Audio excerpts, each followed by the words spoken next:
Well, we began to rise above the scene. We made 2 or 3 more broadcasts about the thing. And I noticed one thing that was beginning to happen. I could see a lot of figures moving out into the water. The police, and I could see people wearing asbestos suits and one thing and another, and the glasses were very sharp and very clear. The air was so clear that I could pick things out. I could almost count the grass blades and the reeds. Well, then, the first thing that I saw that really was definite, it seemed like an hour after we got there, I saw them carry something long, and they had a big white thing, and I recognized immediately this must have been a body. And so I reported that back to the studio. I don't think that got on the air. And at that moment, we figured, well, maybe we'd better get out of here because we really have no business here. We've reported all that we can report from this area. And also, we began to have trouble with the helicopter. The generator cut out in the helicopter, and we were losing current rapidly, especially in the system that we were hooked into with our radio. Our transmissions were beginning to break up. In fact, we were getting reports from the ground that we would tail off at the end of every transmission. So I said, John, well, you better head back for Manhattan. So we gained a little altitude, and he headed into the wind towards Manhattan. And we were also running a little short on fuel. These things don't carry that much fuel. And we were over the river suddenly. And by an odd coincidence, we arrived at the river almost simultaneously with the arrival of Glenn's parade, which was going downtown on the East River Drive. And John looked down, and we were both looking. He says, there you see the police down there. And we could see the police ahead of the train of cars. And I knew these people down there had no idea of what had occurred. I was certain of that. And behind me, I could see through the bubble. I could see the smoke rising all the time.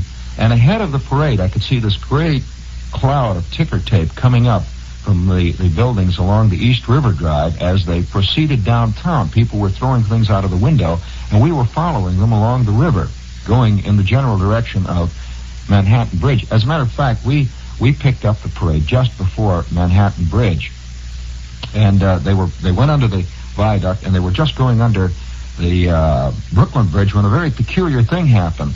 I broke in, and I was starting to make a transmission when suddenly the whole plane was surrounded by these peculiar fragments, and we were in a cloud of confetti, literally confetti that had been caught by an updraft, and we flew right through it. And John didn't say much throughout the last 5 or 10 minutes of this, and in fact, we didn't talk at all when we began to really see what was happening. And it was at that moment that I saw I saw a sight which I will never forget.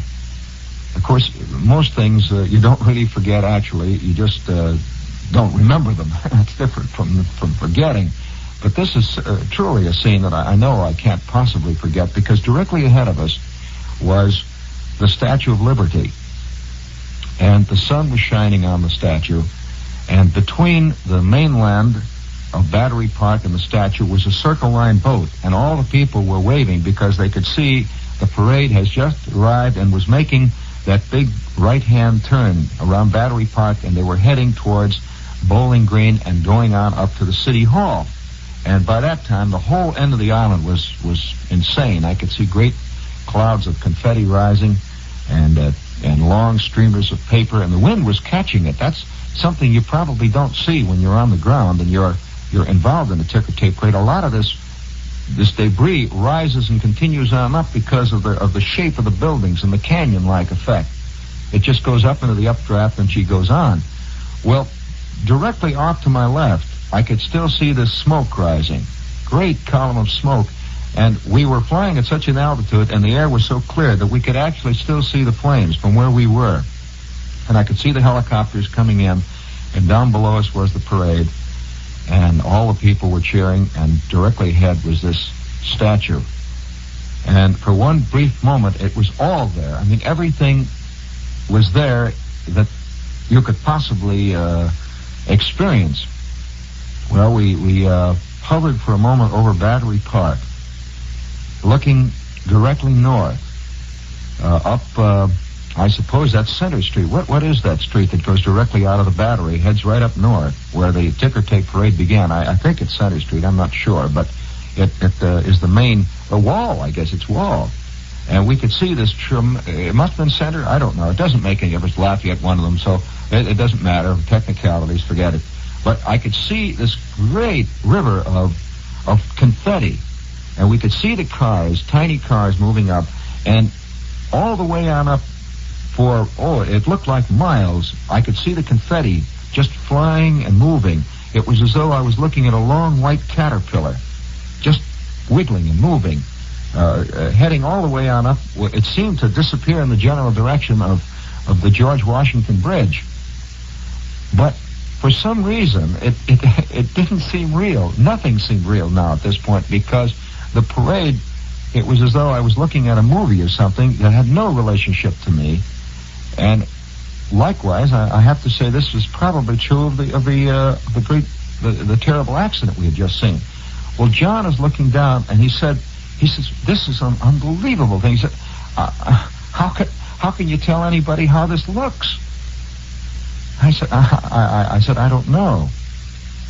And with that, I got in touch with the ground, and I said, "Look, we're running out of current. We're not going to be able to broadcast anymore. Our generator's out, and we're going to have to come down, so would you please get a battery or something down to 30th Street? We're coming down." And we proceeded along the Hudson, where we're watching the parade from an angle now, and we were flying over the ships that were in berth down there. We were maybe flying at an altitude of, perhaps 1,000 feet, something like that. And we flew without saying anything. It was a very strange moment in this aircraft. We flew for a while, and then I don't recall whether it was John or whether it was me that said it, because we were both in a very peculiar state. I remember somebody said, "I don't think they would believe it." Nobody really would believe this. And it seemed like the next instant we're coming down, and somebody said to me over the intercom, you see, our incoming radio was still working. I couldn't talk back by now. Somebody says, "We'll drop down at the pad, and there are people there who want to talk to you.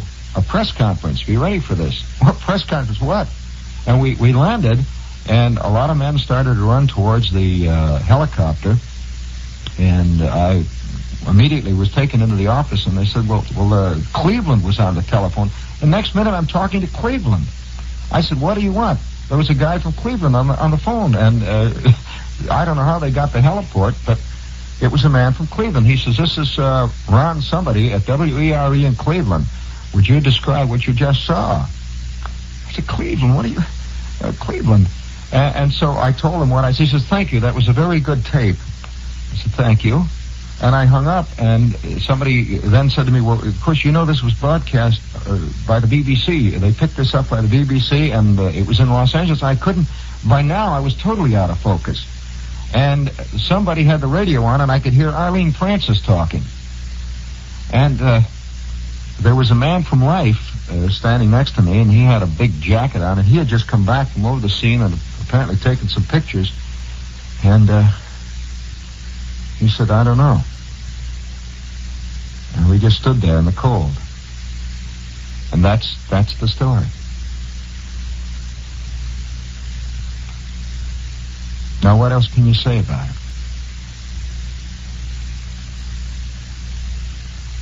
I was down, and I was in a cab, and the accident and everything I had seen didn't seem real. And you know, it wasn't until 3 or 4 o'clock in the afternoon that it began to soak through what this had all been about. I've got, I don't know. It's very difficult to talk about this. And it's difficult in a way that I haven't often encountered. Very strange. And getting back to Earth here and coming back up to the studio, I found myself suddenly over at the Herald Tribune. I don't know, I'd never been in the Herald Tribune in my life. And I was talking to a girl. She was taking dictation. And this went on for, it seemed like 10 seconds. You lose all time concept. And I finished dictating what I was dictating, and she said, well, I'll have a transcript for you in a few minutes. It's a transcript. Oh, okay. And I suddenly had a great desire, and I'm not a drinking man. I'll tell you that. I'm not. I suddenly said to Sid Bacall, who was with me here, I'd like a drink, Sid. And I said, what time is it anyway? He said, I don't know. It must be 1:30 or something. 2 o'clock. I can't figure.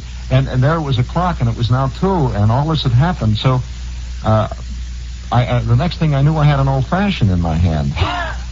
Of all things, at this time of the day. So I found myself eating a maraschino cherry and eating some garbage. And, it wasn't a bad man, was it? An old-fashioned was pretty good. So the guy at the city desk says, hey, this is a pretty good story. He said, do you want to correct the transcript? So I'm writing there. He says, well, now don't knock out that there. I don't like that. So, okay. Well, the story is in the Trib tonight. Do you want to read the story? It's in the story. The Trib just came out. Somebody gave me a copy of it when I was coming in here. It's in tomorrow morning's Tribune. But the whole story can't be there. Just impossible to be there. And so what else can I say? Is there anybody have a question? Yes, a lot of questions. I have so many questions, but I can't answer my own questions. I don't know how I could answer yours. I probably could answer yours better than mine. But my questions are of a nature that I won't know how to answer for maybe another 6 or 7 months, perhaps. Because, it was interesting. I had a thing that crossed my mind when we were flying back towards Manhattan. And it was the phrase, the theater of the absurd.